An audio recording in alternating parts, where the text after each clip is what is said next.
All right, welcome. And we are here to cover the Bengals' last 2 days of practice. And I have a very special guest, a good friend of mine and a former boss. So I'm a little nervous. If you notice, I'm sweating because she was my boss at Cincy Jungle, Rebecca Toback, former editor in chief of Cincy Jungle. And now she is with the post game. She is helping people find business opportunities. So thank you so much, Rebecca, for coming here to update us on the Bengals. Thanks for having me. I'm glad to be joining such a special show. Yeah, thank you. I mean, normally I have a couple of co-hosts. Their names escape me right now, but one of them has a beard. He's balding. The other one, he has like a skeleton. He's a younger guy. He's like a skeleton in his house. But they're not here. But it's just me, and I'm so excited about the season that I have to do a show as often as I can. So I'm so glad to have you on the show. Now, Rebecca, Tee Higgins, I want to start with him. So on Monday, he comes back from his injury, which was very, not major. And he has some really outstanding catches. One of them, he tipped the ball to himself, I think, on the sideline. And Paul Denner Jr. said it was the best catch of anyone in the entire camp, all camp. And another one, he laid himself out to get the ball. And he did tweak his hamstring, which I'm being told is a part of the leg. And I'm assuming that is true, that it does. It's not fake news. It does. There is a thing called the hamstring. Because and so AJ Green also had that, and they joked with AJ Green like, "Oh, hey, I'm trying to follow you, man." And AJ Green said, "Hey, just take everybody, take your time." But yeah, what have you seen from Tee Higgins so far, Rebecca? I think he's a really exciting pick and going to be a really exciting player, hopefully for a really long time, but to start off this season. So I think he did get a delayed start, and that's never good, especially when you're a rookie, and especially this year when they've had less time than ever to prepare for the season. But I think that so far, everything that we've seen from him has been awesome out of camp in the few days he's been back. And I think on Friday, hopefully he's going to show a lot more during the first scrimmage that he's actually going to take part in, since he wasn't in the first one due to that hamstring injury. Yeah, and we're going to talk about the scrimmages a little later because they're very exciting. They're very serious. They're not like normal off-season scrimmages. But look, I want to also talk about Burrow's game on was it yesterday, right? Where he had because on Sunday the defense kind of had a comeback, and then Burrow responded with a very nice game, very nice practice, 11 on 11 on Monday. He's 16 of 20 passes, and he had this walk-off 4th and 6 touchdown pass to receiver Ardent Tate, and everybody was saying that is the, it was maybe it was just incredible. It's incredible. They said the circus catch, incredible. And they said, but his best throw overall might have been to a man named DeMarcus Lodge, Ole Miss. And he was on the practice squad last year. And I'll be honest with you, Rebecca. I did not know he existed until I read that. I'm serious. Yeah. I honestly was going to say the same thing. I definitely am not as up to date on my Bengals stuff as I used to be when I covered the team every day, but I had no idea who that was. And I think his chances of making the roster are pretty much zero, but it's great to know that Burrow can connect with just about anyone. It's great to know. I mean, he exists. Existing in this world is its own blessing. But I mean, look, the thing is, Burrow had his best pass to him. CJ Uzama says, this guy makes checks that I didn't even know we were allowed to do. And Burrow responded with, why not? So what I get from all of this, I'm putting all of these together. And what I'm getting is that Burrow's like, hey, I do what I want. That's not the play. Oh, it is now. That's not the route you're supposed to run. Well, you're going to run it now. I'm Joe Burrow, and I do Joe Burrow things. So listen to me. And I'll be honest with you, Rebecca, I have to respect his strong leadership. If you look throughout the history of mankind, dictatorial leadership has produced excellent results. And I'm very proud of Joe Burrow for taking a stand. He's taking control. Zach Taylor was talking about how his competitiveness is such he's talking about the whole team. But I mean, he's elevated the whole team in terms of the attitude. They're asserting themselves, and it's great. It's great to see. Yeah, I think I've always said this. I think that the attitude that a quarterback has goes a really long way in how your team ends up performing. If your quarterback believes you're going to win, you're going to win. And I think that Joe Burrow brings that to the team. And that's something that Andy Dalton did not really do. He wasn't that same kind of edgy guy that Burrow is. So I think that that's going to be a great thing for the team this year, and hopefully for a really long time to come. Just like, there's a lot of new things this year that hopefully are going to be just the beginning of a great future for this Bengals team. No, I agree. It's a very good sign. And we have some positive updates in terms of injury. So, Dunlap was held out for precautionary measure. I don't know. There's a conspiracy theory rolling around there, saying that it was after he dominated on Sunday, they wanted to get the offense's confidence back up, and they sat Dunlap. I don't know. I don't know if that's true. I don't know if it's the fake news. ESPN, I like to call them fake news. I don't know if they're putting it out there, but yeah. And but anyways, but Dunlap is fine, and AJ Green is fine, but he didn't practice today, but he'll practice tomorrow, Wednesday, for sure. Yeah, very exciting to have AJ back on the field and really start building back up that connection with Joe Burrow, since they have not been on the field together much at all yet. AJ obviously has been hurt, and then no spring practice like there usually is. So as soon as AJ can get back out there and start connecting with Burrow, I think the better. So they can start to really build up that chemistry and see what kind of plays they can create together. Yeah, absolutely. And who else is going to be back, Rebecca? He wasn't injured. But I mean, we're always worried about his injuries. John Ross is going to be back. Yeah. And here's the thing, Rebecca. Ardent Tate, everybody is saying he's been the best receiver in camp. Okay? And let us remember that he is, if everybody's healthy, which they will be, he is the, fourth or fifth receiver. Yeah. Okay?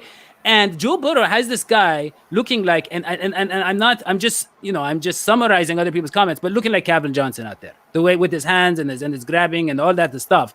And you look at, it's going to be AJ Green, and that's going to be Tyler Boyd, and that's going to be John Ross, and then maybe, Tee Higgins, and then maybe Ardent Tate. Yeah. Right?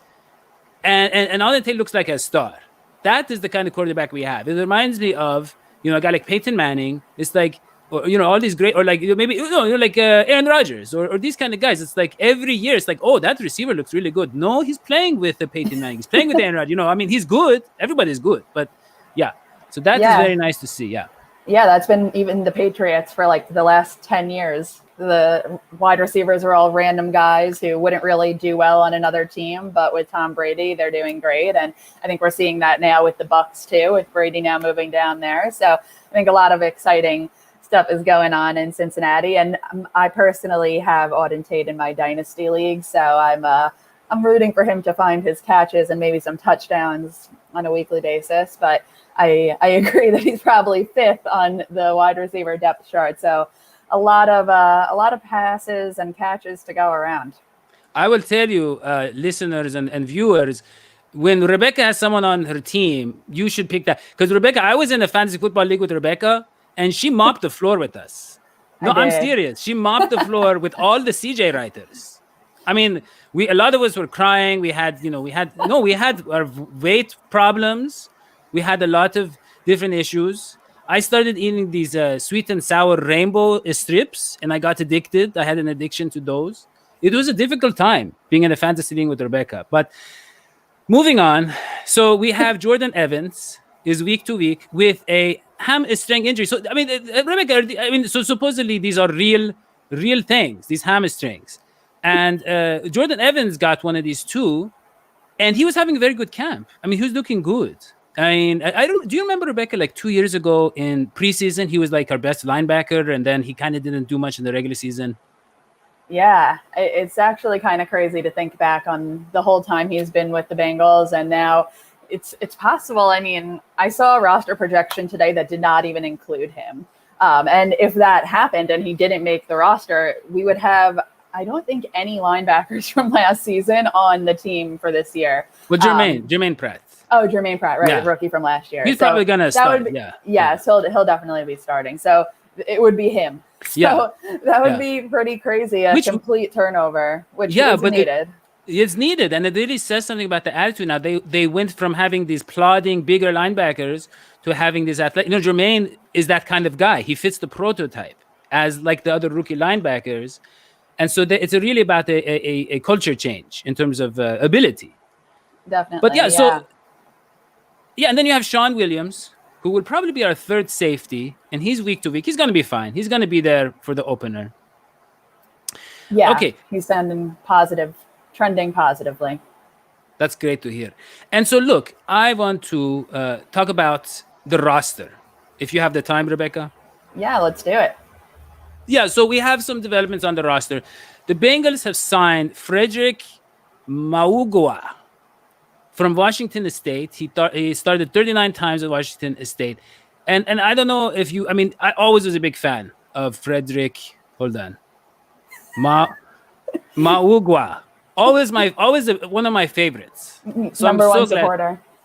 So glad we got him, as well as Khalil McKenzie.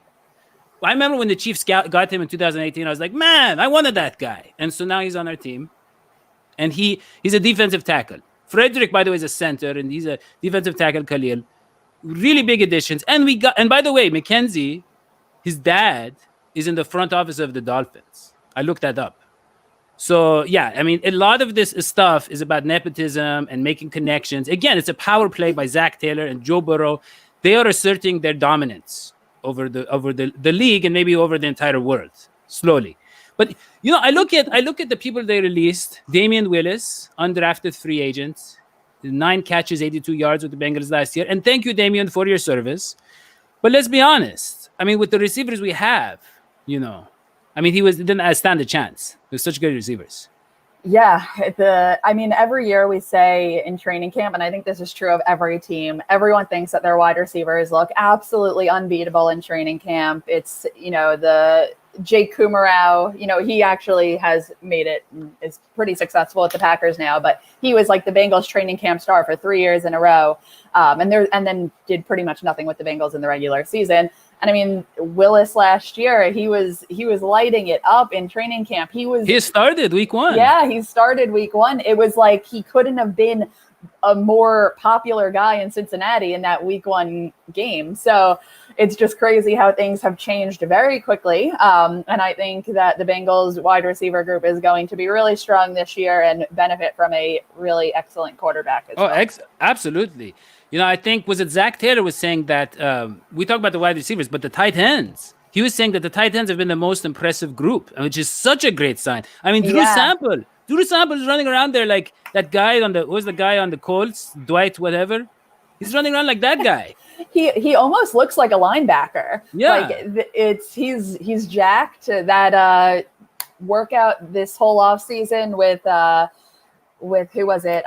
Sam Hubbard, and then Burrow got involved at the end, and they're all looking in shape and ready to go. So I was a little, I don't know, I guess you always wonder how much of what Zach Taylor or any NFL coach is saying is like just something to say, because I think that everyone is really looking for some positive news about the tight ends, but I hope that it's true and that we'll hopefully be seeing that very soon. Absolutely. So one guy we also have to move on from is Clay Cordasco, undrafted free agent this year. And I would be honest, Rebecca, I wish him the best, but I was against that move from the beginning. I was like, Clay, I wasn't that impressed with his college resume. So I said, get him out of here. We don't want him. Get him out of here. No, I'm just joking. Clay, we love you. But we just have such a talented, he's an offensive guard, but we have Fred Johnson playing right guard now. Fred Johnson. He was on our show, Fred Johnson. Very talented, very incredible guy. And, Jim Turner had some great things to say. He said, look, Fred has got some serious talent. He's enormous. He's very smart. He can pick it up. And he asked a rhetorical question. Is he our best right tackle? I can't read the answer on the air because he was on our show.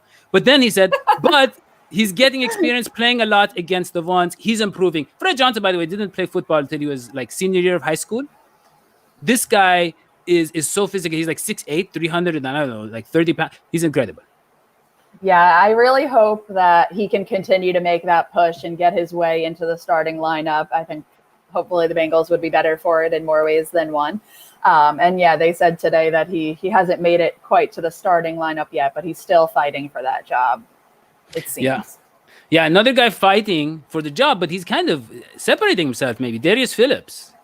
Yeah. Darius Phillips, Yeah. we're all worried about the Trey Waynes injury. But Darius Phillips is tipping passes for interceptions. One of them was a diving tip against Mike Williams on the sideline. He's just stretching out his body all over the place. And I'm not worried, to be honest with you, about the starting corner position. Yeah.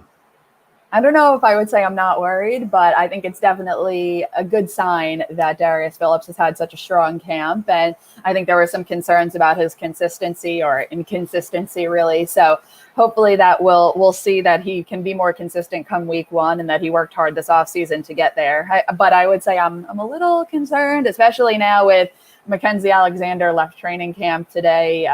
It seems like a pretty serious and crazy situation with his father missing. So definitely he has to go deal with that. And hopefully everything is okay there. But I would say that I'm at least mildly concerned about the cornerbacks. Yeah, well, it's interesting that we didn't try to bring back Drake Kirkpatrick, who, in other news yesterday, he signed with the Arizona Cardinals. And we had the chance. I'm sure he loves Cincinnati. He loves the team. But we said, sorry, man. We got Darius Phillips. Sorry about that. And yeah. And so some other news I want to cover real quick.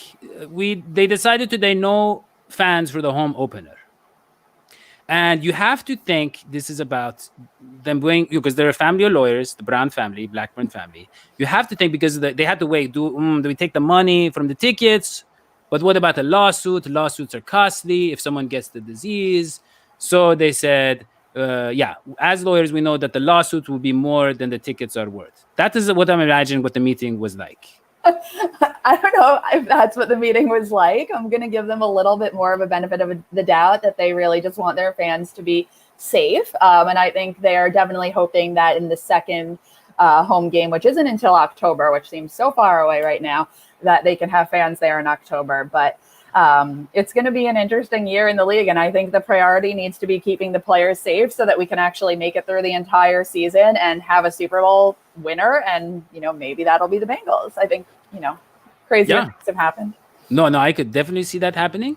And one of the guys that I think could lead us there is Carlos Dunlap. Carlos Dunlap is one of the most recognizable, lovable guys in the history of the Cincinnati Bengals. Now, what happens... And Mackenzie Alexander, we're very concerned about his father. That was in Florida. Also in Florida, Carlos Dunlap was accosted. He was approached very aggressively by a park ranger. Park rangers, man, they should be worrying about Yogi the Bear. I don't know why they're attacking people. I don't know park rangers did anything like that. But I guess even park rangers can be bigots. And so what happens is they come up to my Carlos Dunlap, who I love very much. He loves our show. He's going to be on our show one day. They come up to him and they kick him out. He's working out with his friends, trying to make the Bengals great again. They kick him out, and there's a group of white people there, and they just don't have anything to do with them. And Carlos Dunlap spoke out about that, and he joined what Elizabeth Blackburn has started, the Positive Community Impact Committee, and they are trying to advance the dialogue on such things. Yeah, Rebecca. Yeah, no, I mean, I think it's really important for him to speak out. And I think especially when you're on the Bengals, I think we've experienced this offseason, a bunch of players talking about what went wrong when they spoke out and maybe that leading to their releases or, both of them were released. So I think that it's really brave of him to do that. And like you said, he is one of our favorites, a fan favorite, one of the greatest guys on the team as just like a human. And it's awful that happened to him. And I'm glad that he's making people aware of that it happened to him. And I really hope that the Bengals actually take it seriously and that, they're saying, oh, yes, we're working on it. We're advancing. There's been work done. Prove it. Literally prove it. Well, I think he shouldn't. Yeah. He should be able to not only say that, but then talk about what the Bengals are doing in response and actually showing and not just telling like the Lions did today. And they showed what their words were, meaning. I mean, I'm sure there are very low-cost options for targeting bigotry that the Bengals are going to explore. So we're very proud of them on that front. But, Rebecca, okay, so we covered all the news. We can just look forward to this Sunday. The scrimmage is going to be like a real game. So Zach Taylor was talking about he's going to have coaches up in the box. He's going to iron out the communication with the headsets and all that the stuff. Yeah, there'll be officials there and like real There'll be penalties. officials, a chain gang. They said there's going to have a chain gang. I don't know. That's prisoners. They're going to have prisoners participating. They are going to have all this stuff together as realistic as possible. So and they're going to do it later in the day because the Bengals game is later in the day. And let's be honest, Zach Taylor has seen what happens in the Bengals history when they play later in the day. There's something about the Bengals and their internal clocks. You know, the city, the team, the franchise, they're used to going to bed at a certain time, waking up at a certain time, playing football at a certain time. And he's trying to shake them of that habit. So good on him. It's nice to have a millennial in the Bengals coaching position. So it's nice. Yeah. Yes, but don't worry, the game's not too late. It's only 4 p.m. You know, Bengals didn't get that many primetime games this year. Yeah. Yeah, that's true. That's true. Well, I mean, I think they're going to regret it. I think the league is going to regret not having Joe Burrow on primetime, but that's okay. He's all ours right now, you know?